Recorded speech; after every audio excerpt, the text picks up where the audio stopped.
अस्सलाम वालेकुम मेरे बच्चों। कैसे हैं आप सब? मैं उम्मीद करता हूँ आप सब ठीक होंगे। मैं आपका फिजिक्स इंस्ट्रक्टर आपके सामने दोबारा नेक्स्ट लेक्चर के लिए हाजिर हुआ हूँ। आज हमें लेक्चर नंबर 7 कंटिन्यू करना है। हमने लास्ट क्लास जो लिया था वो लेक्चर नंबर 6 का था। लेक्चर नंबर 7 डिस्कस करना है हमें मेरे बच्चे। और लेक्चर है हमारा प्रोडक्ट ऑफ वेक्टर्स के बेसिस पर। प्रोडक्ट ऑफ वेक्टर क्या है मेरे बच्चे? प्रोडक्ट का मतलब है मल्टीप्लिकेशन। तो हमने अब वेक्टर की मल्टीप्लिकेशन को डिस्कस करना है। वेक्टर की मल्टीप्लिकेशन दो तरीकों के साथ होती है। एक को हम डॉट प्रोडक्ट और दूसरे को हम क्रॉस प्रोडक्ट कहते हैं। लेकिन हमें जो आज के लेक्चर नंबर 7 में डिस्कस करना है वो डॉट प्रोडक्ट डिस्कस करना है। डॉट प्रोडक्ट का दूसरा नाम स्केलर प्रोडक्ट होता है और इसका दूसरा नाम another name is intrinsic product मेरे बच्चे। तो हमने प्रोडक्ट ऑफ वेक्टर के थ्रू जाना है। उसमें एक प्रोडक्ट होती है जिसको हम डॉट प्रोडक्ट या स्केलर प्रोडक्ट कहते हैं। अब डेफिनेशन समझा देता हूँ। डेफिनेशन सामने लिखी पड़ी है। क्या कहता है? कहता है मेरे बच्चे टू वेक्टर्स आर मल्टीप्लाइड इन सच अ वे। हमने दो वेक्टर्स को एक दूसरे के साथ मल्टीप्लाई करना है और ऐसे मल्टीप्लाई करना है कि that result is which quantity मेरे बच्चे? Scalar quantity. दो वेक्टर को आपस में जरब देंगे, आपस में मल्टीप्लाई करेंगे, जो रिजल्ट होना चाहिए वो क्या होना चाहिए? स्केलर होना चाहिए। मिसाल के तौर पर ये एक वेक्टर है v, ये एक वेक्टर है v। दोनों को आपस में मैंने मल्टीप्लाई कर दिया है। कौन सी निशानी के साथ? डॉट की निशानी के साथ। और जो जवाब आया है वो क्या आया है? स्केलर क्वांटिटी आया है। तो मेरे बच्चे मैंने शुरुआती कहा कि डॉट प्रोडक्ट का दूसरा नाम क्या होता है? स्केलर। या स्केलर प्रोडक्ट का दूसरा नाम क्या होता है? Dot product. इसको स्केलर क्यों कहते हैं? क्योंकि इसका जो रिजल्ट आता है वो क्या आता है? Scalar quantity. और इसको डॉट प्रोडक्ट क्यों कहते हैं? क्योंकि इनके दरमियान में जो रिप्रेजेंटेशन यूज होती है, जो निशानी यूज हुई है, वो डॉट की निशानी है। That is the reason. कुछ एग्जांपल्स मेरे बच्चे आपको याद रखने हैं रिगार्डिंग डॉट प्रोडक्ट। कौन से एग्जांपल हैं? Work is the dot product. और वर्क किसकी डॉट प्रोडक्ट होती है? फोर्स एंड डिस्प्लेसमेंट की। मेरे बच्चे नेक्स्ट है पावर। पावर डॉट प्रोडक्ट है। किसकी डॉट प्रोडक्ट है? Force and velocity. उसके बाद इलेक्ट्रिक फ्लक्स। इलेक्ट्रिक फ्लक्स किसकी डॉट प्रोडक्ट है? Electric field intensity and vector area. Magnetic flux भी डॉट प्रोडक्ट है मेरे बच्चे। किसकी डॉट प्रोडक्ट है? Magnetic field and vector area. उसके बाद में काइनेटिक एनर्जी भी डॉट प्रोडक्ट है। किसकी डॉट प्रोडक्ट है? पी डॉट वी की। ये 1/2 को ये कांस्टेंट डिजिट है, पी मोमेंटम है एंड वी वेलोसिटी है। तो kinetic energy is the dot product of momentum and velocity there. मेरे बच्चे एक जेन्युइन एमसीक्यूज है कि डॉट प्रोडक्ट से जो आंसर आया था वो क्या आया था? स्केलर। इसका मतलब है कि जो सारी क्वांटिटीज मैंने लिखी है ये सब की सब स्केलर है। वर्क स्केलर क्वांटिटी है, पावर स्केलर क्वांटिटी है, electric flux, magnetic flux and kinetic energy. तो ये चीज ध्यान में रखिएगा मेरे बच्चे। हमें कहा गया कि ये दो वेक्टर्स हैं, एक वेक्टर ए है, दूसरा वेक्टर बी है। ये एक दूसरे के साथ ये दोनों वेक्टर्स एक एंगल के ऊपर इंक्लाइन है, मतलब इनके दरमियान में एक एंगल बन रही है जिसको हमने क्या कहा? थीटा कहा। तो अब डॉट प्रोडक्ट को मैथमेटिकली कैसे लिखते हैं? ये थ्योरेटिकली लिखा पड़ा है। कहता है कि the dot product of A and B, A और बी की जो डॉट प्रोडक्ट होगी is the product of magnitude of A. ये दरअसल मल्टीप्लिकेशन है। किसकी मल्टीप्लिकेशन है मेरे बच्चे? मैग्नीट्यूड ऑफ ए, मतलब मॉड्यूलस ऑफ ए। और उसके बाद किसका मॉड्यूलस मेरे बच्चे? बी का। तो ए और बी का जो डॉट प्रोडक्ट है वो हकीकतन मल्टीप्लिकेशन है मॉड्यूलस ऑफ ए और मॉड्यूलस ऑफ बी की प्रोडक्ट के। और उनके दरमियान में एक एंगल यूज होगी जिसको हम क्या कहेंगे? Cosine angle. Sir cosine angle क्या होता है? मैथमेटिक्स में जो कॉस थीटा की आइडेंटिटी होती है उसको कोसाइन एंगल कहते हैं। तो अगर मैंने ए डॉट बी सॉल्व करनी है तो अभी मैंने क्या बताया कि ए का मैग्नीट्यूड उसको मल्टीप्लाई कर देंगे बी के मैग्नीट्यूड के साथ और उनके दरमियान में एंगल कौन सी यूज होगी? Cos theta. सम एमसीक्यूज में ये मॉड्यूलस की निशानी नहीं दी होती, हमने डायरेक्ट समझना होता है। तो मैं इसको ऐसे भी लिख सकता हूं कि A dot B is equal to A B cos theta. पीछे मैंने जितने भी फार्मूला बताए इसमें हमने कॉस एंगल यूज करनी पड़ेगी मेरे बच्चे। अगर एफ डॉट डी को लिखेंगे तो क्या लिखेंगे? F D cos theta. अगर एफ डॉट वी को लिखेंगे तो क्या लिखेंगे? F B cos theta. अगर ई डॉट ए को लिखेंगे तो लिखेंगे ई ए कॉस थीटा। अगर बी डॉट ए को लिखेंगे तो लिखेंगे बी ए कॉस थीटा। इसमें भी सेम वही आइडिया होगा। तो जब भी हम डॉट प्रोडक्ट सॉल्व करेंगे इन टर्म्स ऑफ एंगल तो जो मैथमेटिकल आइडेंटिटी यूज होती है वो कौन सी यूज होती है मेरे बच्चे? Cos theta. तो ए dot B is equal to A B cos theta is the formula to calculate dot product between two vectors. मेरे बच्चे ये दो सामने वेक्टर बने पड़े हैं, एक वेक्टर ए है और एक वेक्टर बी है। अगर हम कंसीडर करें तो यहाँ से दो एंगल बन रही हैं। कौन सी दो एंगल? यहाँ पर एक सेंटर में एंगल बन रही है जिसको मैं क्या कह रहा हूँ? जिसको मैं कह रहा हूँ इनर एंगल, मतलब अंदर की तरफ से एक एंगल बन रही है जो ए और बी के दरमियान में, एक आउटर एंगल भी बन रही है, मतलब बड़ी एंगल बन रही है। अच्छा, एक और बात, ये जो इनर एंगल है इसको क्या कहते हैं मेरे बच्चे, इसको कहते हैं स्मॉलर एंगल। इनर एंगल को क्या कहते हैं, स्मॉलर एंगल। जो छोटी एंगल बन रही है ए और बी के बीच में, अगर मैं बी से ए की तरफ इस एंगल पर जाऊं तो ये बाहर वाली एंगल है। अब ये बाहर वाली एंगल कैसे मेजर करेंगे, देखें, अगर ये कंप्लीट सर्किल हो जाता, अगर ये कंप्लीट सर्किल हो जाता तो कितनी डिग्री बनती मेरे बच्चे, 360। और अगर इस थीटा से हमें काम नहीं, हमें बाहर वाली एंगल से काम है, तो ये माइनस थीटा कर देंगे यहाँ से। तो जो बाहर वाली एंगल हमने परचेज की था, जो डॉट से मैं बना रहा हूँ, ये किसके बराबर होगी, 360 माइनस थीटा, या इसको 2 पाई माइनस थीटा कह सकते हैं। क्यों, क्योंकि मेरे बच्चे जो 360 डिग्री है उसमें कितने रेडियंस होते हैं, 2 पाई रेडियंस होते हैं। मजे की बात ये है कि डॉट प्रोडक्ट आप अंदर की एंगल से लें या डॉट प्रोडक्ट बाहर की एंगल से लें, आंसर फिर भी सेम आएगा। सर आंसर क्यों सेम आएगा, क्योंकि अगर हम अंदर वाली एंगल पर जाएंगे तो फार्मूला बनेगा ए बी कॉस थीटा, अगर हम बाहर वाली एंगल से कैलकुलेट करें तो उसका फार्मूला बनेगा ए बी कॉस थीटा। नहीं, अभी क्या यूज होगा मेरे बच्चे, 2 पाई माइनस थीटा। तो यहाँ पर कॉस अल्फा माइनस बीटा का फार्मूला यूज होगा, और जब हम इसको सॉल्व करेंगे तो अगेन जो आंसर आएगा वो क्या आएगा, कॉस थीटा दियर। तो डॉट प्रोडक्ट में आप चाहे अंदर वाली एंगल लें या बाहर वाली एंगल लें, डॉट के आंसर पर कोई फर्क नहीं पड़ेगा। क्यों, क्योंकि cos 2 पाई माइनस थीटा को अगर मैथमेटिकल आइडेंटिटी से सॉल्व किया जाए तो इसका आंसर भी क्या आ जाएगा मेरे बच्चे, cos थीटा के बराबर। तो मैं उम्मीद करता हूं कि आपको इंट्रोडक्शन समझ में आ गया होगा रिगार्डिंग डॉट प्रोडक्ट। ये दो एंगल्स याद रखिएगा, ये अंदर से बन रही है, दूसरी बाहर से बन रही है। बाहर को ऐसे काउंट किया जाता है और अंदर की एंगल को हम थीटा कंसीडर करते हैं। इसको जल्दी से नोट कर लें तो हम इसी लेक्चर को फर्दर आगे मूव ऑन करेंगे। जी मेरे बच्चे, हमने प्रॉपर्टीज ऑफ डॉट प्रोडक्ट के थ्रू जाना है। मैंने प्रीवियस बोर्ड पर इंट्रो दे दिया आपको कि डॉट प्रोडक्ट किसे कहते हैं और डॉट प्रोडक्ट को दो वेक्टर्स के दरमियान में कैसे लिखते हैं, A dot B is equal to A B cos theta, जबकि इसमें ए और बी, वेक्टर ए और बी के मैग्नीट्यूड हैं, और जो कॉस थीटा थी वो उनके दरमियान में एंगल थी।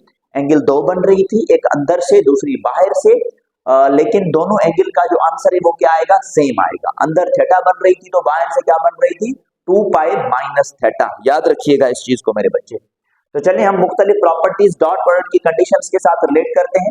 जो पहली हमें प्रॉपर्टी बताई गई वो ये बताई गई कि if A and B are parallel, जो वेक्टर ए और बी है मेरे बच्चे वो एक दूसरे के साथ क्या होने चाहिए, पैरेलल। पैरेलल का क्या मतलब है, पैरेलल का मतलब है हैविंग द सेम डायरेक्शन, और सेम डायरेक्शन में कितनी एंगल बनती है, 0 डिग्री। तो अगर मैं ए डॉट बी को सॉल्व करना चाहूं तो मैं कैसे लिखूंगा, ए बी कॉस थीटा की जगह पर 0 प्लेस करेंगे तो ए डॉट बी किसके बराबर हो जाएगा, ए बी कॉस 0 डिग्री 1 के बराबर है। तो आंसर क्या आया मेरे बच्चे, ए dot B is equal to positive A B, मतलब इस वन को हम ए द पॉजिटिव कंसीडर कर लेंगे। ये जो डॉट का आंसर आया है ए dot B is equal to positive A B, इसको हम क्या कहते हैं, इसको हम कहते हैं मैक्सिमम पॉजिटिव। यानी कि अगर आपसे पूछा जाए कि डॉट प्रोडक्ट मैक्सिमम पॉजिटिव किस एंगल पर होगी, तो मैक्सिमम पॉजिटिव होती है मेरे बच्चे कौन सी एंगल पर, 0 डिग्री की एंगल पर, मतलब पैरेलल। दूसरी कंडीशन हमें क्या कही, दूसरी हमें कंडीशन कही गई कि if A and B are parallel, अगर if A and B are anti parallel, अगर ए और बी एक दूसरे के साथ क्या होने चाहिए, एंटी पैरेलल, मतलब डायरेक्शन अपोजिट, और अपोजिट में कितनी एंगल बनती है, 180 डिग्री या पाई रेडियंस। तो अगर इसको सॉल्व किया जाए मेरे बच्चे तो हम सॉल्व करेंगे A dot B is equal to A B angle रखें cos 180 डिग्री, तो ये बनेगा A dot B is equal to A B cos 180 degree किसके बराबर है, -1 के। तो ए डॉट बी को अगर सॉल्व करें तो क्या जवाब आया, माइनस ए बी। अब माइनस ए बी क्या बताता है कि ए बी आ चुका है, मतलब ऊपर जो मैंने बताया था ए बी, अब ये मतलब क्या कहलवाएगा, ये कहलवाएगा मैक्सिमम, क्योंकि ऊपर भी मैग्नीट्यूड ए बी है तो नीचे भी मैग्नीट्यूड ए बी है, लेकिन ये नेगेटिव है तो इसको मैक्सिमम नेगेटिव कह सकते हैं। तो इसका मतलब ये है कि जो डॉट प्रोडक्ट में वेरिएशन आ रही है वो दो तरीके से आ रही है। कौन सी, एक पॉजिटिव मैक्सिमम और दूसरा नेगेटिव मैक्सिमम। पॉजिटिव मैक्सिमम कहां पर आ रहा है, 0 डिग्री पर, याद रखिएगा इस बात को, और नेगेटिव मैक्सिमम किस पर आ रहा है, 180 या पाई रेडियंस। मेरे बच्चे उसके बाद तीसरी कंडीशन पर हम आते हैं।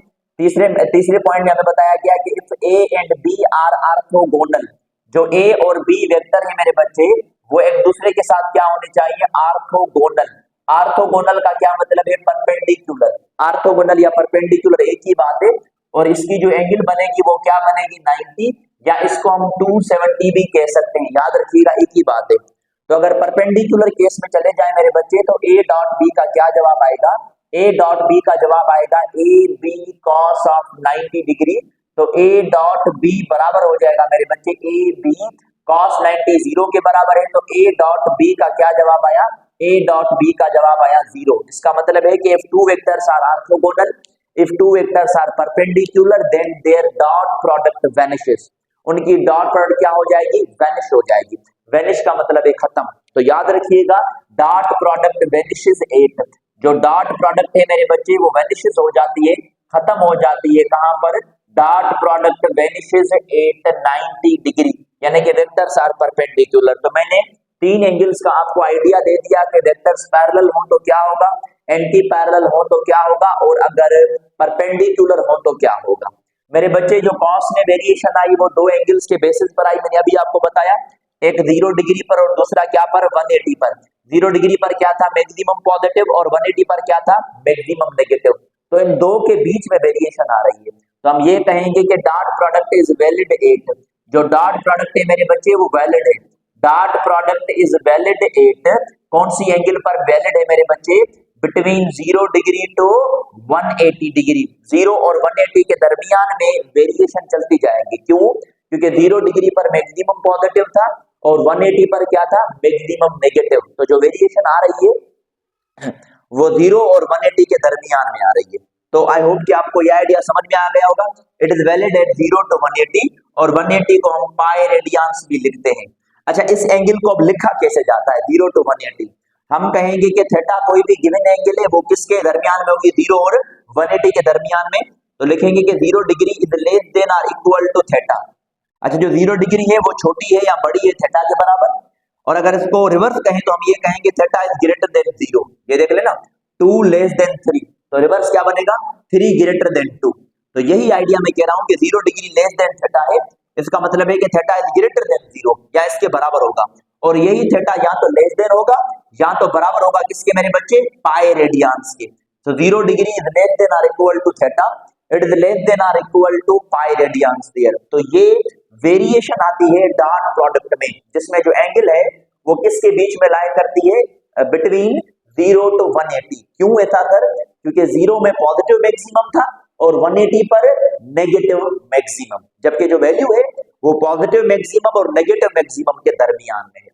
वो 0 भी हो सकती है, वही कोई दूसरी वैल्यू भी बन सकती है। तो मैं उम्मीद करता हूं कि आपको ये तीन प्रॉपर्टी समझ में आ गई होगी, और इस एमसीक्यूज को ध्यान में याद रखिएगा। 0 और 180 की वेरिएशन हमेशा ऐसे लिखी जाती है। इसको नोट करें तो हम इनकी मजीद प्रॉपर्टीज के ऊपर आते हैं। जी मेरे बच्चे, हमने एक एमसीक्यू लिखा कि dot product is valid eight.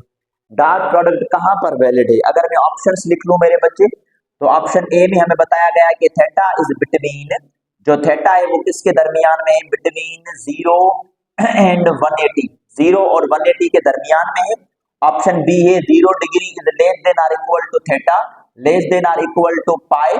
Option c हमें बताया गया कि 2 pi minus theta is less than that value या इक्वल टू दैट वैल्यू, या तो उस वैल्यू के बराबर हो जो थीटा गिवन है, मतलब थीटा अगर माइनस कर ले तो वो उस गिवन एंगल के बराबर हो या उससे छोटा हो, या ऑप्शन डी हमने कह दिया all of these.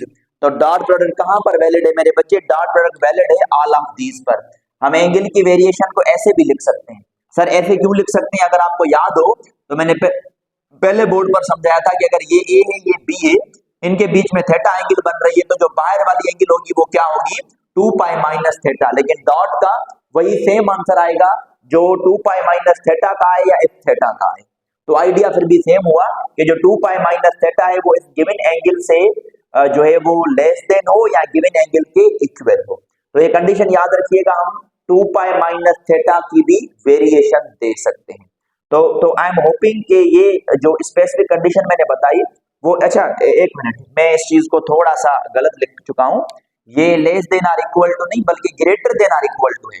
2 pi minus theta greater than or equal to theta है, तब जाके थीटा या तो इसके बराबर होगी या तो इससे छोटी होगी। क्यों? क्योंकि यही वेरिएशन गिवन एंगल के बेसिस पर थी। मेरे बच्चे मैं समझता हूं कि ये एमसीक्यूज आपको समझ आ गया होगा कि डॉट प्रोडक्ट किस कंडीशन पर वैलिड है। अच्छा चलिए मजीद इनकी प्रॉपर्टीज पर आते हैं। कौन सी प्रॉपर्टी पर? अच्छा पीछे मैंने 3 प्रॉपर्टीज पढ़ा दी, तो अब चौथी प्रॉपर्टी पर आते हैं। चौथी प्रॉपर्टी कहता है कि if vector is dot with itself what would happens. अगर एक वेक्टर को उसी वेक्टर के साथ डॉट किया जाए, if a vector is dot with itself, अगर वेक्टर को मेरे बच्चे उसी के साथ ही डॉट किया जाए, देन आंसर विल बी, उसका आंसर क्या होगा? आंसर विल बी, क्या जवाब आएगा? तो चलिए अब इस चीज को सॉल्व करेंगे हम। देखें कैसे। कहता है कि एक वेक्टर है, उसको हम डॉट करेंगे उसके खुद के साथ। मिसाल के तौर पर ये एक वेक्टर है मेरे बच्चे, इसका डायरेक्शन ये है, तो इसी को हमने ए के साथ ही डॉट कर देना है, ठीक है, हैविंग अ सेम डायरेक्शन। तो हमें पता है कि जब हम ए डॉट ए सॉल्व करेंगे, जैसे मैंने ए डॉट बी बताया था, तो ए डॉट बी किसके बराबर था? A B cos theta. तो ए डॉट किसके बराबर हो जाएगा? A multiply by a and cos 0 degree. 0 degree क्यों? क्योंकि दोनों का डायरेक्शन क्या है मेरे बच्चे? सेम है। तो ए डॉट ए किसके बराबर हुआ? ए मल्टीप्लाई बाय ए करेंगे तो ए स्क्वायर, और कॉस 0 डिग्री किसके बराबर है? 1 के। तो ए को अगर ए के साथ डॉट किया गया तो क्या जवाब आया?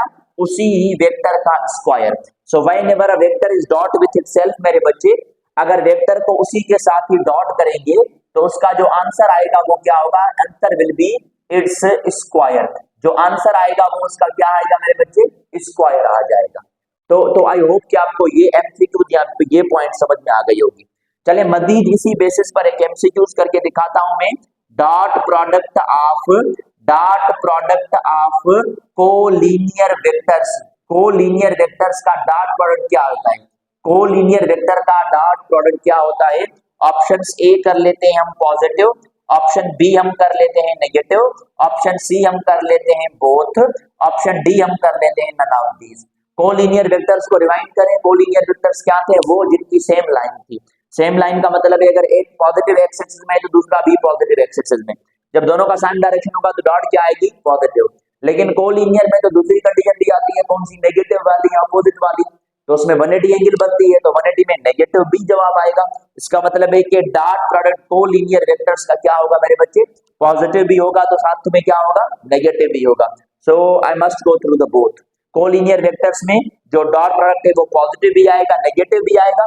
For that reason both. Positive तब आएगा जब एंगल 0 डिग्री हो, और नेगेटिव तब बनेगा जब एंगल 180 डिग्री हो या पाई रेडियंस। तो चलें इसी को हम मजीद कुछ और प्रॉपर्टीज में भी डिस्कस करते जाएंगे, आपको आइडिया मिलता जाएगा मेरे बच्चे। I have to remove this, इनको नोट करते जाएं अपने कॉपी पर, आपको आइडिया मिलता जाएगा इंशाल्लाह इन चीजों के बेसिस पर। और एमसीक्यूज भी करते जा रहे हैं तो रिलेशन आपको समझ में आते जाएंगे। मेरे बच्चे हमें कहा गया कि हमने 3 रेक्टेंगुलर यूनिट वेक्टर्स पढ़े थे। कौन से 3 रेक्टेंगुलर यूनिट वेक्टर्स थे? ये थे हुए जो हमने कल वाले क्लास में पढ़े थे, I, J and K. These are the 3 rectangular unit vectors, I, J and K. हमें कहा गया डॉट प्रोडक्ट किसके दरमियान में? Dot product between similar unit vectors. Dot product between similar unit vectors. अगर एक जैसे यूनिट वेक्टर्स हैं तो उनकी डॉट प्रोडक्ट का क्या जवाब आएगा?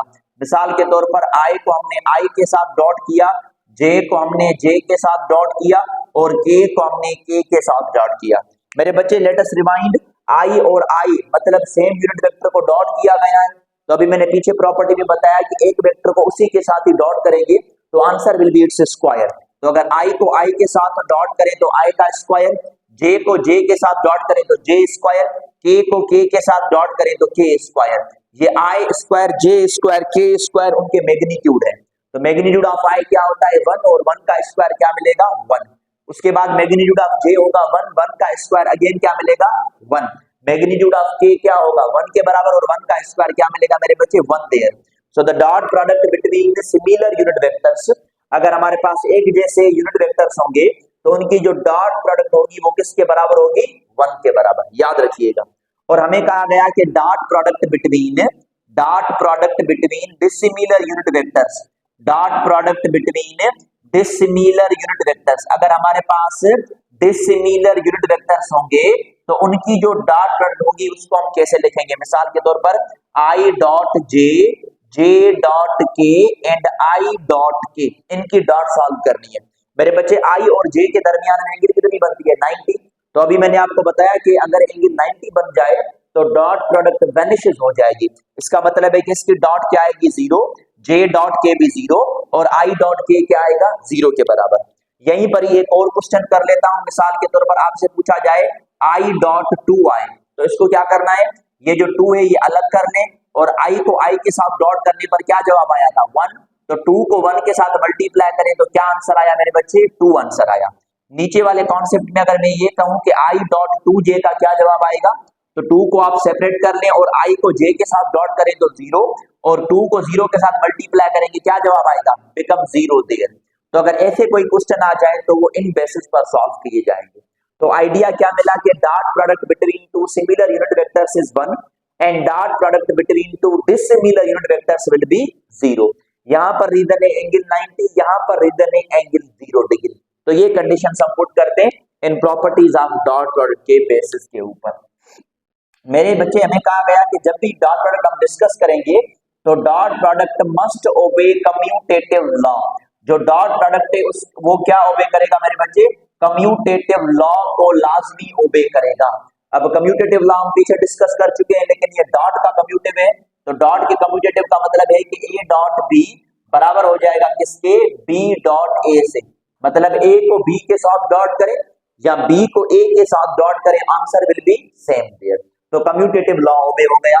उसके बाद हमें कहा गया कि ये मस्ट ओबे करता है मेरे बच्चे किसको, must obey distributive, must obey what, must obey distributive over addition.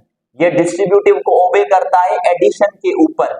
Addition के ऊपर कैसे, देखें ये ए डॉट है और ब्रैकेट में बी प्लस सी है, क्योंकि ये एडिशन है ना, ओवर एडिशन, तो मैंने बी प्लस सी कहा गया कि जब इनको आप सॉल्व करेंगे तो ए को बी के साथ डॉट करें, मतलब ए डॉट बी, फिर आपने ए को सी के साथ डॉट करना है, मतलब ए dot C there.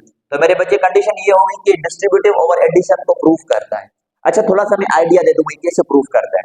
B plus सी जब ऐड करेंगे तो जवाब वेक्टर आएगा और वेक्टर को वेक्टर के साथ डॉट करेंगे तो जवाब स्केलर आएगा, मतलब इसका कलेक्टिव आंसर स्केलर आया। ए को बी के साथ डॉट करेंगे तो स्केलर आएगा, ए को सी के साथ डॉट करेंगे तो स्केलर आएगा, स्केलर प्लस स्केलर का भी जवाब क्या आएगा, स्केलर देयर। तो आइडिया प्रूव हो गया कि भाई जो डॉट प्रोडक्ट है वो डिस्ट्रीब्यूटिव ओवर एडिशन को ओबे करता है। अच्छा जो डॉट प्रोडक्ट नहीं ओबे करता, डज नॉट ओबे, किसको ओबे नहीं करता मेरे बच्चे, does not obey associative law. जो डॉट प्रोडक्ट है वो एसोसिएटिव लॉ को ओबे नहीं करता।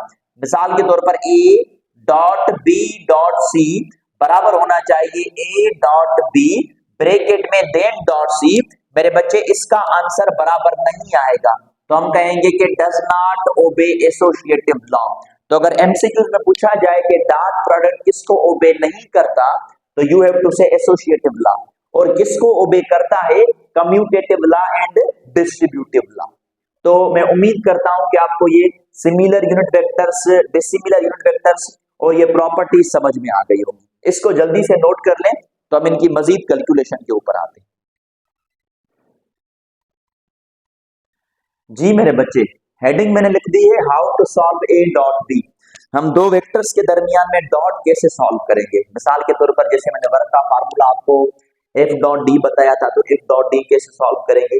पावर का फार्मूला था एफ डॉट वी, तो एफ डॉट वी को कैसे सॉल्व करेंगे। तो यही आइडिया है कि दो वेक्टर्स हैं ए और बी, उनकी डॉट को सॉल्व करना है। तो डॉट कैसे सॉल्व करेंगे, देखिए मेरे बच्चे, सपोज यहाँ पर वेक्टर ए की कोई ना कोई वैल्यू है और उस वैल्यू को मैं लिख देता हूँ as A X I plus A Y J plus A Z K, ठीक है मेरे बच्चे।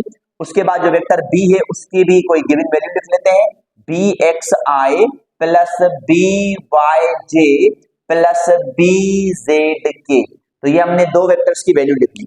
अच्छा आई जे के यूनिट वेक्टर्स हैं, इसमें a x a y a z b x b y b z उनके कोएफिशिएंट्स हैं, मतलब यहाँ पर कोई ना कोई डिजिट दिए जाएंगे। तो मेरे बच्चे अगर हमें यहाँ पर ए डॉट बी को सॉल्व करना है तो तरीका हमें बताया गया कि आई वाले आई के साथ डॉट करेंगे, जे वाले जे के साथ, के वाले के साथ अलोंग देयर साइन। तो यहाँ पर ए आई का कोएफिशिएंट क्या है, ए एक्स, यहाँ पर बी एक्स है, तो हम ए एक्स को बी एक्स के साथ मल्टीप्लाई कर देंगे। सर आई कहाँ चला जाएगा, आई डॉट आई किसके बराबर होता है, 1 के, तो मैं 1 नहीं लिखूंगा। उसके बाद हमने जे में भी ऐसे करना है मेरे बच्चे, ए वाई बी वाई, जबकि जे डॉट जे 1 के बराबर है, और जेड में भी यही करना है, ए जेड बी जेड, जबकि के डॉट के 1 के बराबर है। तो जब भी हमें डॉट प्रोडक्ट सॉल्व करनी है तो ये आइडिया रिलेट करना है, आई वाले आई के साथ मल्टीप्लाई कर देना है, जे वाले जे के साथ और के वाले के साथ। चलें क्वेश्चन कर लेते हैं तो आपको आइडिया हो जाए। वेक्टर ए गिवन है मेरे बच्चे 2i plus 3j, vector be given है 6i minus 8j plus 4k। हमें क्या सॉल्व करना है मेरे बच्चे, ए डॉट बी। तो अभी मैंने आपको बताया आई वाले आई के साथ, जे वाले जे के साथ, के वाले के साथ। आप कंफ्यूज होंगे कि एक वेक्टर में के की वैल्यू गिवन नहीं है, तो अब क्या करेंगे, तो मेरे बच्चे यहाँ पर मैं 0k दे दूंगा, दैट्स इट। मतलब जहां पर जो डिजिट मिसिंग हो वहां आप 0 प्लेस कर सकते हैं। तो अब आप ए डॉट बी सॉल्व करेंगे तो 2 मल्टीप्लाई बाय 6 करेंगे, क्या जवाब आएगा 12, आई डॉट आई 1 के बराबर, plus into minus minus 3 multiply by 8, क्या जवाब आएगा मेरे बच्चे 24, 0 मल्टीप्लाई बाय 4, जवाब 0 आ गया, यानी कि ये डिजिट खत्म हो गया। तो 12 माइनस 4 करेंगे, क्या जवाब आएगा minus 12 would be the answer. तो जो हमें ए डॉट बी का जवाब मिला वो क्या मिला, माइनस 12 दिया। इसी तरीके के साथ एक और क्वेश्चन कर लेते हैं मेरे बच्चे। वो हमें कहा गया कि एक वेक्टर ए है जिसकी वैल्यू है 2, 3, माइनस 4, और जो वेक्टर बी है उसकी वैल्यू है 4, माइनस 3, 4 देयर।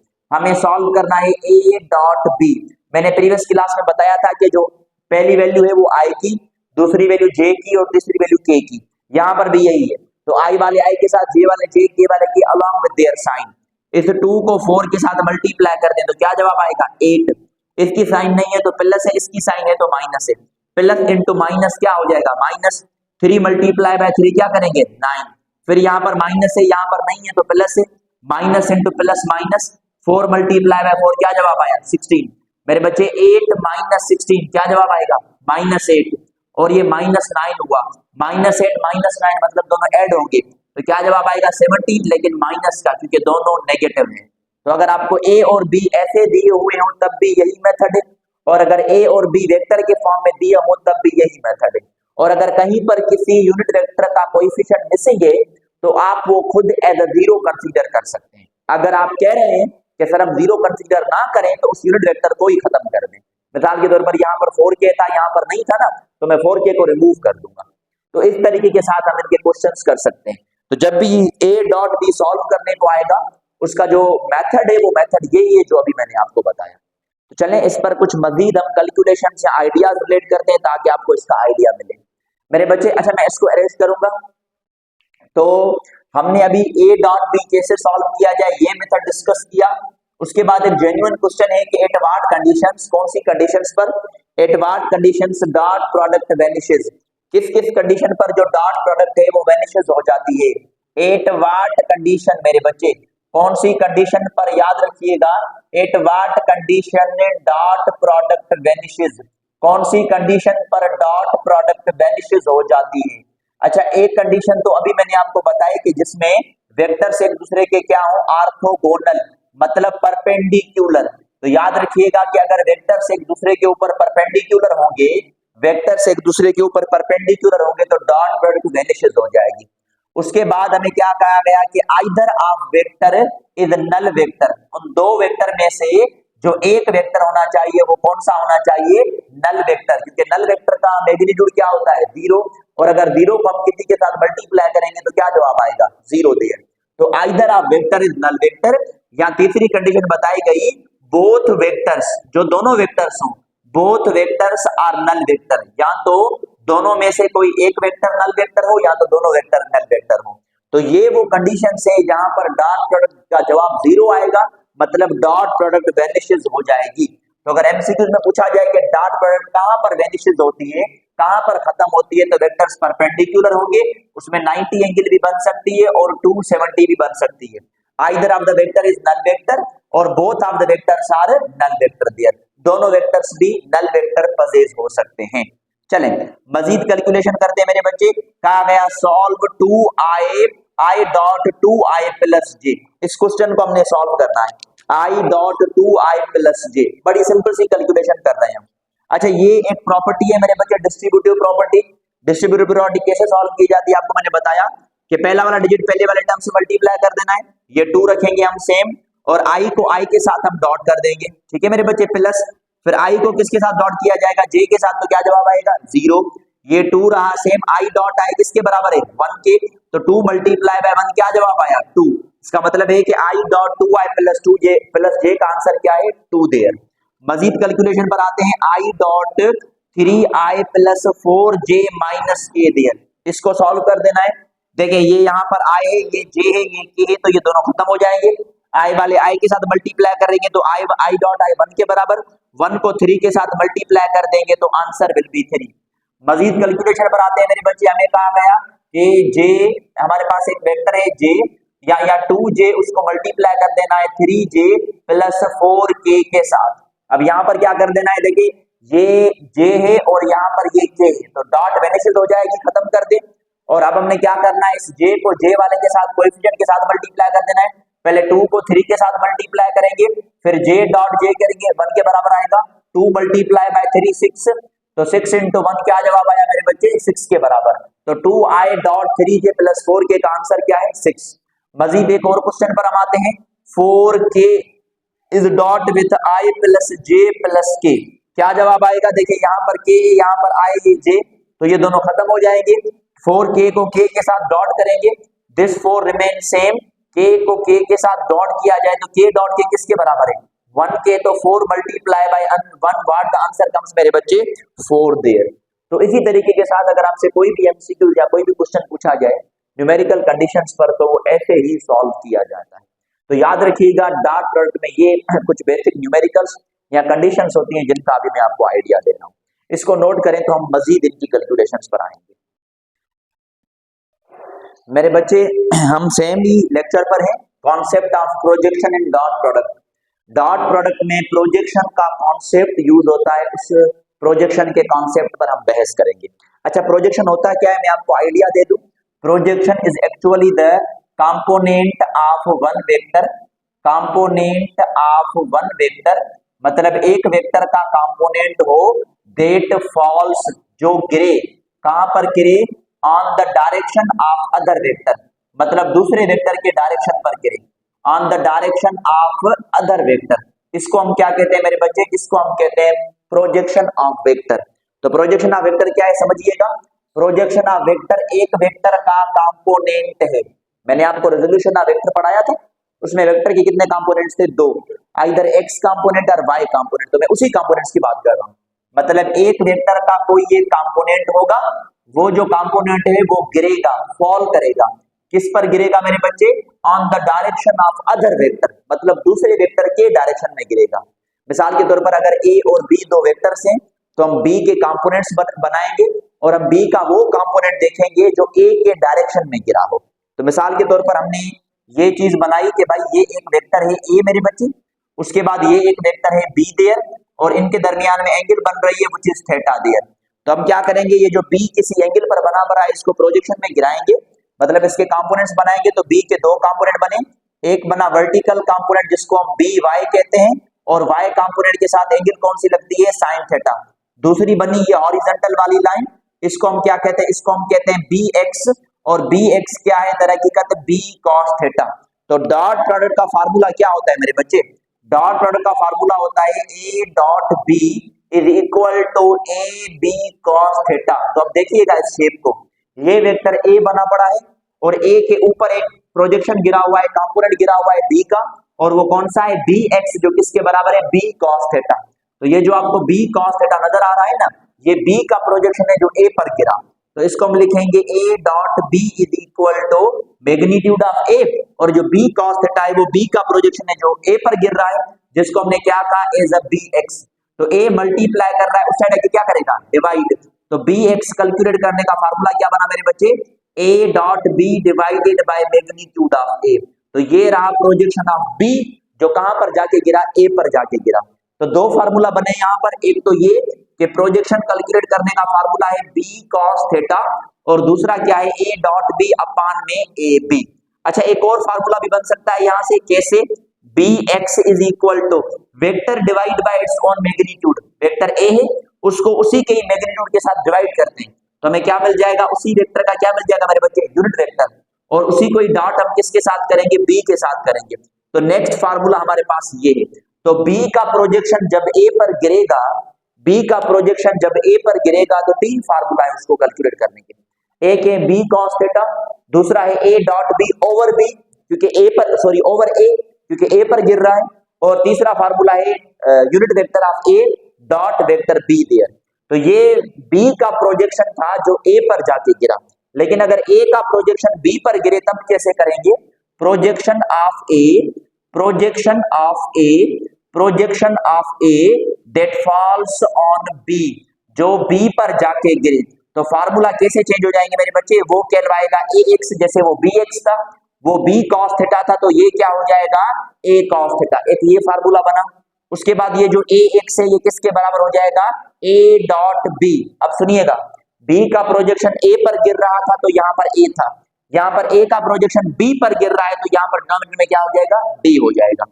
उसके बाद जो ए एक्स से मतलब प्रोजेक्शन का तीसरा फार्मूला वो बनेगा vector divide by its own magnitude मतलब यूनिट वेक्टर, तो vector A divide by unit vector of B there. तो ए का प्रोजेक्शन जब बी पर गिरे तो ये तीन फार्मूला, और बी का प्रोजेक्शन जब ए पर गिरे तो ये तीन फार्मूला। अच्छा, इस B X is equal to B cos theta को मैं यहाँ पर लिख लेता हूँ।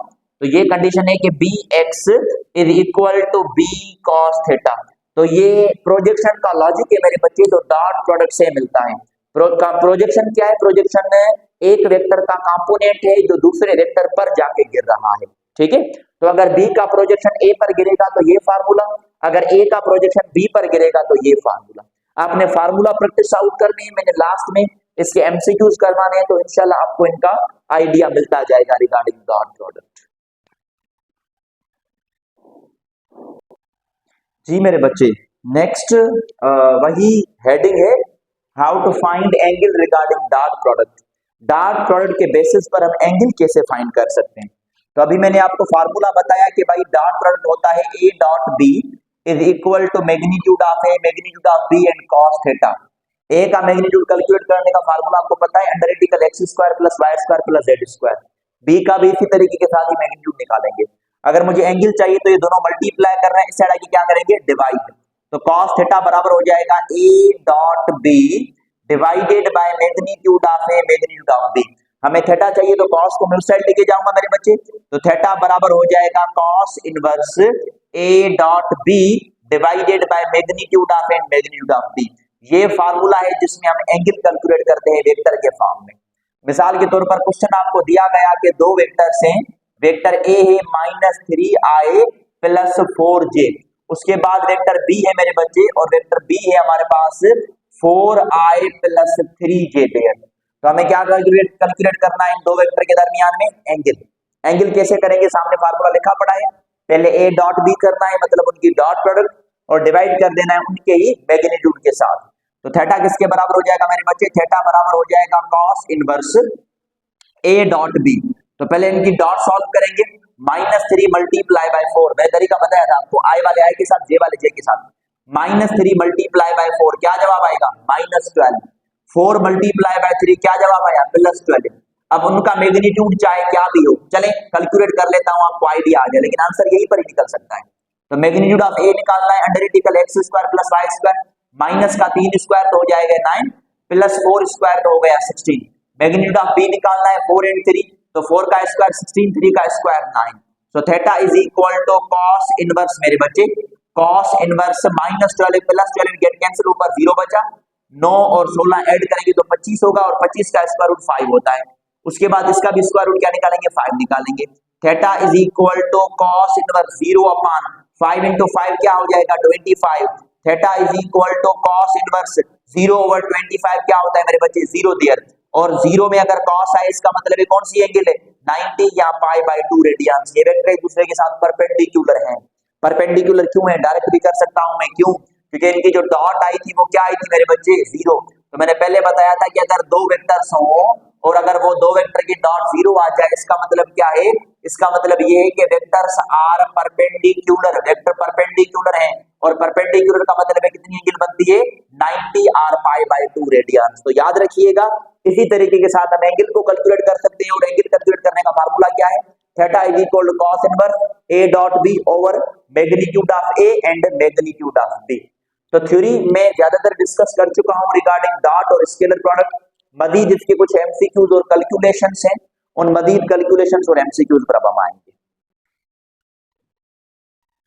जी मेरे बच्चे, सामने क्वेश्चन लिखा पड़ा है जिसमें हमने दो वेक्टर्स दिए हुए हैं। कौन से दो वेक्टर हैं सामने लिखा पड़ा है? एक वेक्टर है i plus two J minus के, वेक्टर बी है माइनस आई प्लस जे माइनस टू के। हमें क्या है, कैलकुलेट करनी है इसकी एंगल। वीडियो को पॉज करके आप खुद सॉल्व करें, नहीं तो मैं यहाँ पर सॉल्व करने वाला हूँ। तो थीटा कैलकुलेट करने का फार्मूला क्या था? Theta is equal to cos inverse A dot B over magnitude of a और मैग्नीट्यूड ऑफ बी। तो सबसे पहले ए डॉट बी सॉल्व करें इनका। ए डॉट बी कैसे सॉल्व करेंगे, तरीका मैंने बता चुका हूं। इसका कोएफिशिएंट 1 है, इसका कोएफिशिएंट -1 है, तो 1 इंटू -1 क्या हो जाएगा? -1। इसका कोएफिशिएंट 2 है, इसका कोएफिशिएंट 1 है, 2 मल्टीप्लाई बाय 1 क्या हो जाएगा मेरे बच्चे? 2। ये माइनस, ये भी minus, minus into minus plus, उसके बाद इसका कोएफिशिएंट 1 है, इसका 2 है, तो मल्टीप्लाई करेंगे तो 2 आ जाएगा। तो -1 प्लस 2 प्लस 2 क्या जवाब आया?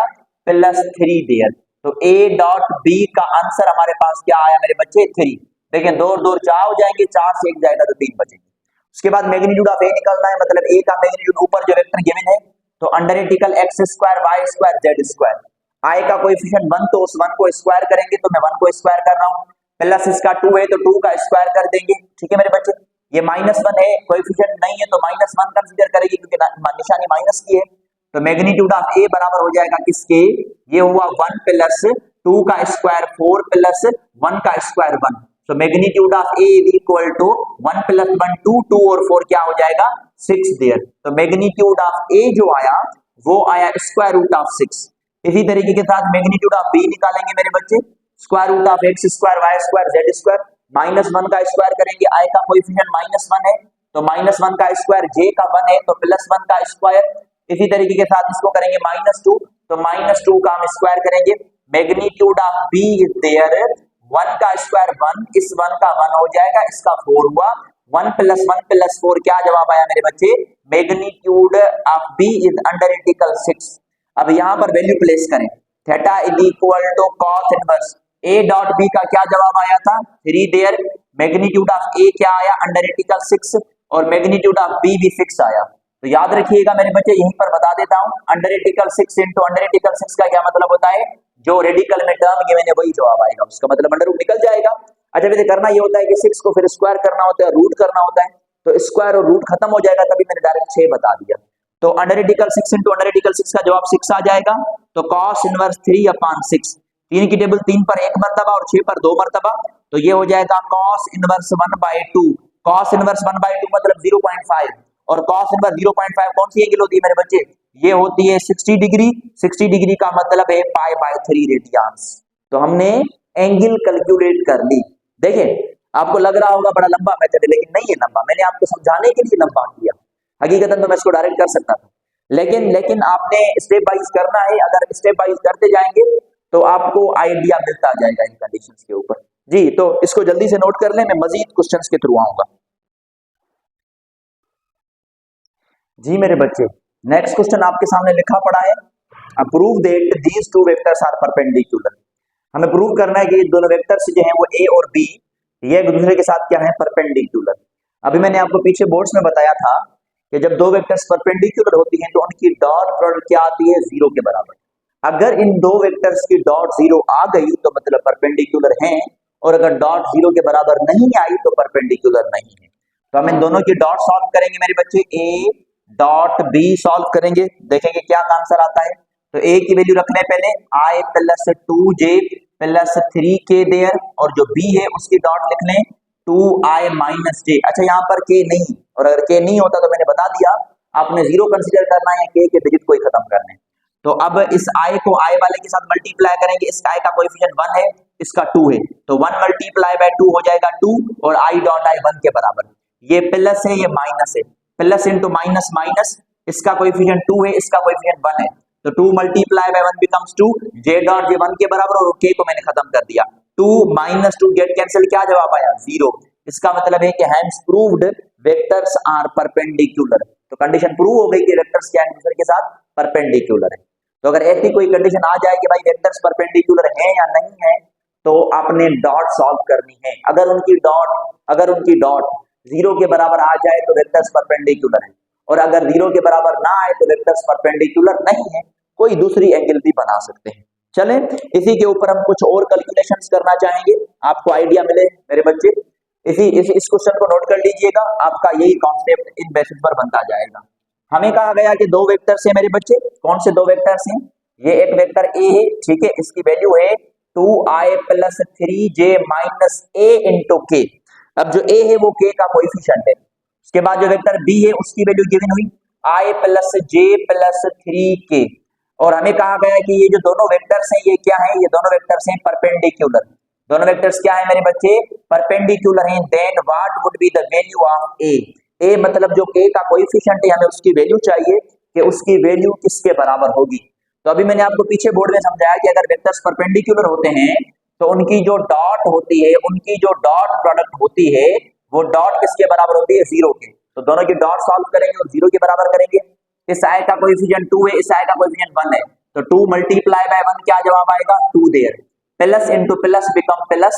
इसका कोएफिशिएंट 3 है, इसका कोएफिशिएंट 1 है, तो 3 मल्टीप्लाई बाय 1 हो जाएगा 3, माइनस इंटू प्लस माइनस, इस a को 3 के साथ मल्टीप्लाई कर देंगे तो 3a, और डॉट किसके बराबर होनी चाहिए? 0 के बराबर, क्योंकि परपेंडिकुलर है ना, तभी डॉट 0 के बराबर। 2 और 3 आपस में जमा कर लें, क्या जवाब आएगा? 5 minus 3a is equal 0। Minus का 3 है उस साइड जाएगा तो प्लस का 3 हो जाएगा, तो 3a इज इक्वल टू 5। अगर a चाहिए तो 3 मल्टीप्लाई कर रहा है, डिवाइड करेगा तो ये हो जाएगा 5/3।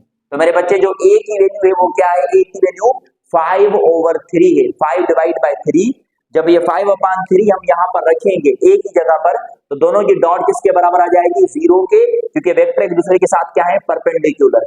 तो कुछ ऐसे एमसीक्यूज आते हैं जिनमें हमें किसी भी यूनिट वेक्टर के कोएफिशिएंट की वैल्यू चाहिए होती है और हमें कंडीशन गिवन होती है कि वेक्टर्स आर परपेंडिकुलर। तो अगर इन बेसिस पर हम कंडीशन सॉल्व करना चाहें तो इस तरीके के साथ सॉल्व करते हैं। तो मैं उम्मीद करता हूं कि आपको इस तरीके के साथ अगर कोई भी एमसीक्यूज आ जाए तो आप उनको इजीली सॉल्व कर सकते हैं। चलें मजीद क्वेश्चन की तरफ हम मूव करते हैं। जी मेरे बच्चे, सामने एक और क्वेश्चन लिखा पड़ा है, तरीके के साथ नोट करनी है आपने हर चीजें, देखते जाएंगे। ये जो 2-3 मिनट में एक एक एमसीक्यूज को एक एक क्वेश्चन को दे रहा हूं तो आपको किस तरीके के साथ सॉल्व करवा रहा हूं। कहा गया कि the magnitude of two vectors, दो वेक्टर हैं, एक वेक्टर है a, दूसरा वेक्टर है b। इनका मैग्नीट्यूड दिया हुआ है, a का 3 और b का 4, तो ये 3 ये 4। आगे कह रहा है देयर स्केलर प्रोडक्ट इज 6। इनकी जो स्केलर प्रोडक्ट है यानी कि डॉट प्रोडक्ट, वो किसके बराबर है? वो 6 के बराबर है। Determine the angle between them, उनके बीच में एंगल क्या बनेगी, इनको डिटरमाइन करना है। एंगल कैलकुलेट करने का फार्मूला क्या था मेरे बच्चे? cos inverse a dot b over magnitude of a magnitude of b। Theta is equal to cos inverse a dot b क्या दिया हुआ है क्वेश्चन में? 6 ओवर मैग्नीट्यूड ऑफ a कितना दिया हुआ है? 3, और मैग्नीट्यूड ऑफ b कितना दिया हुआ है? 4। ठीक है मेरे बच्चे, 3 की टेबल 6 पर 2 मरतबा जाएगी, 2 की टेबल 4 पर 2 मरतबा जाएगी। So theta is equal to cos inverse, ऊपर कुछ भी नहीं बचा तो 1 बचा, नीचे 2 बचा, और cos इनवर्स 1/2 का मतलब है 0.5। और अगर हम cos 0.5 cos इनवर्स 0.4 निकालेंगे तो पीछे मैंने एक एमसीक्यूज में करवाया था कि इसका एंगल कितनी एंगल आएगी मेरे बच्चे? जवाब 60 डिग्री, या इसको हम क्या कहते हैं? π/3 रेडियंस। तो मैं उम्मीद करता हूं कि अगर ऐसा कोई क्वेश्चन दिया हो तो आपने इस तरीके से सॉल्व करना है जिसमें 3 और 4 भी दिया हुआ है और स्केलर प्रोडक्ट भी दिया हुआ है हमें। तो इस तरीके के साथ हम इन क्वेश्चंस को सॉल्व करेंगे। आपने आइडिया रिलेट करना इन कंडीशंस के ऊपर। एक और क्वेश्चन है इसी सेम मेथड से, इसको जल्दी से कैप्चर कर लें, नोट कर लें। तो मैं इसको इरेज करके दूसरे क्वेश्चन पर आऊंगा इसी मेथड के साथ। और वो कैसे क्वेश्चन गिवन है मेरे बच्चे? ये है क्वेश्चन गिवन। हमें कहता है कि सपोज करें कि हमारे पास एक वेक्टर है जो इस तरीके के साथ गिवन है। कैसे गिवन है क्वेश्चन के अंदर? कहता है कि सपोज करें कि जो C है वो बराबर है a प्लस b के। C किसके बराबर है मेरे बच्चे? a प्लस b के बराबर है। वेयर a, जबकि जो a है उसका मैग्नीट्यूड क्या है, b का मैग्नीट्यूड क्या है, एंड c का r, उनके मैग्नीट्यूड गिवन है। कौन से? 3, 4, 5, ये उनके मैग्नीट्यूड गिवन है। देन एंगल बिटवीन, हमें एंगल कैलकुलेट करनी है मेरे बच्चे, किनके दरमियान में? देन एंगल बिटवीन, या चलो एंगल नहीं तो then dot product of a and b। तो हमें डॉट प्रोडक्ट मालूम करना है a और b का। Then dot product of a and b। अब मेरे बच्चे डॉट प्रोडक्ट निकालने के लिए तो हमें एंगल चाहिए सर, क्यों? क्योंकि हमें पता है कि जो ए डॉट बी है वो किसके बराबर है, वो बराबर है ए बी कॉस थीटा के। तो एंगल तो पता होना चाहिए ना। अब एंगल सामने लिखी पड़ी है, देखिएगा C is equal to A plus B. अब ये कह रहा है कि जिसमें ए का मैग्नीट्यूड कितना है 3 और बी का मैग्नीट्यूड है 4, तो अगर ये 3 होगा ये 4 होगा, तो 3 और 4 का वजह सिंपल एडिशन 7 होता है, लेकिन यहाँ पर नहीं, यहाँ पर कह रहा है कि इनकी जो एडिशन है वो 5 होनी चाहिए। मैंने आपको पीछे भी बताया था कि 3 और 4 का रिजल्टेंट अगर 5 आए, इसका मतलब है कि वेक्टर के दरमियान में एंगल कितनी बनी पड़ी है 90 डिग्री। तो अगर वेक्टर्स परपेंडिकुलर होते हैं तो 3 4 का रिजल्टेंट 5 आता है, मतलब एंगल हमने मालूम कर ली, ठीक है 90 डिग्री। 90 में डॉट प्रोडक्ट या स्केलर प्रोडक्ट क्या आता है 0 के बराबर। तो इसका मतलब ये है कि अगर हम ए डॉट बी सॉल्व करेंगे तो जवाब क्या आएगा 0। क्यों? क्योंकि वेक्टर दरमियान एंगल कितनी है 90। बेटा 3 4 का रिजल्टेंट 5 बने तो वेक्टर्स आर परपेंडिकुलर, 6 8 का रिजल्टेंट 10 बने तो मतलब वेक्टर्स आर परपेंडिकुलर। परपेंडिकुलर का मतलब एंगल कितनी है 90 डिग्री, और 90 डिग्री मतलब dot product vanishes, dot product खत्म हो जाती है यहाँ पर। तो मैं उम्मीद करता हूं कि ये क्वेश्चन आपको समझ में आ गया होगा, ये उसी बेसिस पर है जैसे मैंने पीछे सॉल्व करवाया। चलें इसको नोट कर लें जल्दी से। जी मेरे बच्चे, मजीद क्वेश्चन पर आते हैं। कहता है कि force of 5i plus 4j newton displaces a body through this displacement. कौन सा 3i minus 4k in metres in 3 seconds, then determine the power. अभी मैंने पीछे फर्स्ट बोर्ड पर आपको बताया था कि जो पावर है वो डॉट प्रोडक्ट है किसका मेरे बच्चे, फोर्स एंड वेलोसिटी का। लेकिन यहाँ पर वेलोसिटी नहीं, लेकिन वेलोसिटी की जगह पर एक और टर्म गिवन है, कौन सा, डिस्प्लेसमेंट और टाइम। तो मैं कह सकता हूं कि जो पावर है वो बराबर हो जाएगा force into displacement over time there. तो फार्मूला हो गया पावर कैलकुलेट करने का, कौन सा मेरे बच्चे, वो हो गया power is equal to F dot displacement over time. Value place करें, ए फोर्स की कितनी गिवन वैल्यू है मेरे बच्चे, that would be 5i plus 4j। इसको डॉट कर देना है डिस्प्लेसमेंट ओवर टाइम से। डिस्प्लेसमेंट की वैल्यू कितनी है मेरे बच्चे, क्वेश्चन में दी हुई है 3i minus 4k। Over time कितना दिया हुआ है, टाइम दिया हुआ है 3 देयर। अब 3 का पड़ा 3 पर एक मरतबा जाएगा, तो ये हुआ 5i प्लस 4j। अब ये यहां से जो है वो सेपरेट हो गया, मतलब 1i डॉट विथ 1i मेरे बच्चे, ये 1i के साथ डॉट करेंगे, लेकिन 3 4 को डिवाइड करेगा क्योंकि मैंने यहाँ पर टेबल लगाई है। तो ये हो जाएगा -4/3k। तो अब डॉट सॉल्व करनी है, देखें यहाँ पर i है, यहाँ पर i है, यहाँ पर j है, j नहीं है, यहाँ पर k है, तो यहाँ पर k नहीं है। इसका मतलब ये हुआ कि सिर्फ i वाले i के साथ कोएफिशिएंट मल्टीप्लाई करेंगे, 5 मल्टीप्लाई बाय 1, और i डॉट i 1 के बराबर होता है, 5 मल्टीप्लाई बाय 1 5 जवाब आएगा, और 1 की मल्टीप्लीकेशन भी 5 के ही बराबर आएगा।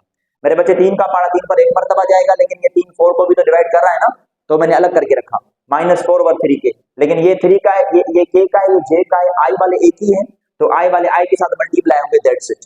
तो जब हमने i डॉट i किया तो 1 के बराबर 5, और इसका कोएफिशिएंट 1 है, तो 5 × 1 किया तो जवाब आया 5। So the correct answer will be 5 there. और पावर को किस में मेजर करते हैं मेरे बच्चे, पावर को मेजर करते हैं वॉट के अंदर। तो आई होप कि आपको ये इक्वेशन या ये कंडीशन समझ में आ गई होगी। मजीद 1-2 और क्वेश्चन करवा लेता हूं ताकि आपको इनका आइडिया मिले कि कैसे ये क्वेश्चंस या कैसे कंडीशन सॉल्व होती जाएंगी। जी मेरे बच्चे, सामने क्वेश्चन लिखा पड़ा है, कहता है कि if 2 vectors a and b having a magnitude of 3 and 4, हमारे पास 2 वेक्टर्स हैं a, वो उसका है 3 मैग्नीट्यूड, और जो b है उसका मैग्नीट्यूड है 4, and there dot product is 12। उनका जो डॉट प्रोडक्ट है वो कितना है 12 है। डिटरमाइन रिजल्टेंट, रिजल्टेंट मतलब कि r। अच्छा, रिजल्टेंट तो वेक्टर की एडिशन से मिलता है, अगर याद कीजिए तो अंडरटिकल a square plus b square plus 2ab cos theta. ये मैंने पीछे फार्मूला पढ़ाया है आपको cosine parallelogram law of vector addition में, या कोसाइन लॉ के थ्रू जो हम प्रूफ करते हैं। अच्छा सर, यहाँ पर तो डॉट गिवन है, अब कैसे हम सॉल्व करें। देखिए इसके 2 मेथड है, मैं सीधा मेथड जो एक्चुअल मेथड है तो दोनों सही मेथड, लेकिन जो शॉर्टकट समझ लें या जैसे हम फार्मूला बना सकते हैं उस पर आएंगे। मेरे बच्चे ये ए बी कॉस थीटा देख रहे हैं, ए बी कॉस थीटा, और ए बी कॉस थीटा अभी हमने पढ़ा कि ये क्या होता है, ये होता है डॉट प्रोडक्ट। तो हम कहेंगे कि जो रिजल्टेंट है वो बराबर होता है under root of A square plus B square plus 2 रया same A B cos theta किसके बराबर है, ए डॉट बी की। तो ये एंड अदर फार्मूला बन गया, समझ रहे हैं बात। अब वैल्यू प्लेस करें रिजल्टेंट की, r इज इक्वल टू अंडरटिकल a स्क्वायर, a की वैल्यू 3 है और 3 का स्क्वायर क्या हो जाएगा 9, प्लस b स्क्वायर, तो b की वैल्यू क्या है 4 और 4 का स्क्वायर क्या हो जाएगा 16, प्लस 2a.b किसके बराबर है मेरे बच्चे 12, तो यहां पर मैं 12 रख दूंगा।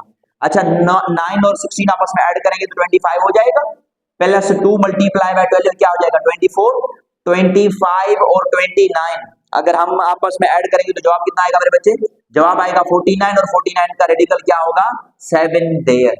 तो ये कंडीशन हो गई सॉल्व। मतलब कुछ ऐसे क्वेश्चन है जिसमें डॉट और वेक्टर देकर रिजल्टेंट पूछता है और कौन सा रिजल्टेंट वेक्टर की एडिशन वाला। तो मैं उम्मीद करता हूं कि आपको डॉट प्रोडक्ट अच्छे तरीके से समझ आ गया होगा और डॉट के मुतालिक जितने भी कॉन्सेप्ट्स थे या जितने भी लॉजिक्स थे वो अगर हमें सॉल्व करने पड़ेंगे तो इन बेसिस पर सॉल्व करने पड़ेंगे। डॉट प्रोडक्ट में प्रोजेक्शन का आइडिया आपने लाजमी याद रखना है। मैं पीछे वीडियो में भी कह चुका हूं कि जैसे चैप्टर एंड होगा तो हम उनके एमसीक्यूज की तरफ जाएंगे। ये लेक्चर नंबर 7 था, अब लास्ट लेक्चर रहता है जिसको हम क्रॉस प्रोडक्ट या वेक्टर प्रोडक्ट कहते हैं। उसके बाद हम एक और वीडियो बनाएंगे एमसीक्यूज की। तो तब तक के लिए तो आप अपनी स्टडी कंटिन्यू करें, इंशाल्लाह आपसे नेक्स्ट लेक्चर में मुलाकात होती है। तब तक के लिए अल्लाह हाफिज।